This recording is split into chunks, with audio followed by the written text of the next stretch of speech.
Okay, so this has an x-intercept at 0, 0. X equals -2 is the vertical asymptote. And there's no hole, nothing gets reduced. Okay, so, and actually there's a horizontal, right? Horizontal asymptote of y equals 0.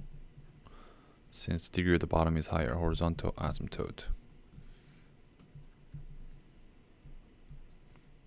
Okay, 0, 0, and -1, -2. There's a vertical asymptote.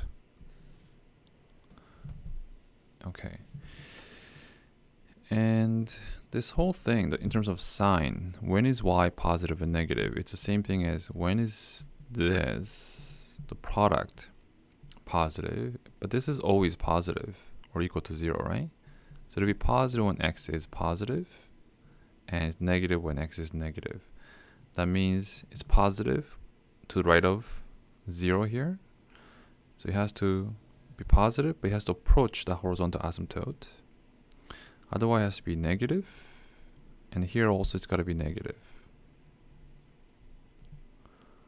Right, so it has really no choice but to approach the asymptote this way and approach this horizontal asymptote this way. Okay, you can't go above that because then it will contradict the statement the y value is positive only when x is positive.